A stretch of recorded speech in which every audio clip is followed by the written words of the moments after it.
নমস্কার বন্ধুরা, আমার রান্নাঘরে আপনাদের সবাইকে আরও একবার স্বাগত। আজকে আমার রান্না হলো জোড়া কুসুমের ডিমের কষা। এটা খেতে দুর্দান্ত লাগে। আর কে কে জোড়া কুসুমের ডিম খেয়েছেন অবশ্যই জানাবেন। কিন্তু এর জন্য প্রথমে আমার লাগছে ডিমগুলোকে সিদ্ধ করা। আর এখানে নিয়েছি 2টি বড় সাইজের পেঁয়াজ, আদা, রসুন, 4টে কাঁচা লঙ্কা আর একটা মিডিয়াম সাইজের টমেটো। প্রথমে আমরা ডিমটাকে সিদ্ধ করে ভালো করে ছাড়িয়ে নিয়েছি খোসাগুলো। তারপরে কড়াই গরম হলে কড়ার মধ্যে তেল দিয়ে ভালো করে ভেজে নেবো আমরা ডিমগুলোকে।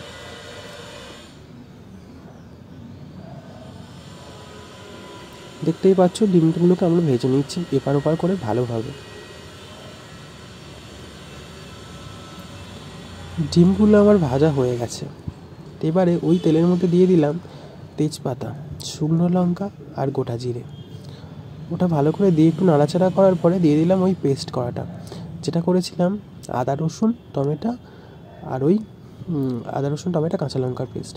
একটু 1 চামচের মতো ধনে গুঁড়ো আর 1.5 চামচের মতো জিরে গুঁড়ো দিয়ে জিনিসটাকে ভালো করে কষাতে হবে।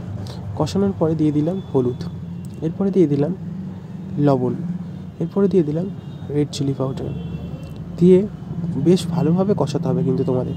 এরপরে তুলে দিলাম ডিমগুলো দিয়ে ভালো করে কষিয়ে দিয়ে দিলাম অল্প একটু ভিনিগার দিলে কিন্তু ডিম কষা দারুণ টেস্ট হয় বন্ধুরা। ভিনিগারটা কিন্তু আপনারা অবশ্যই দিয়ে একবার রান্না করে দেখবেন, রান্নাটা দুর্দান্ত হয়।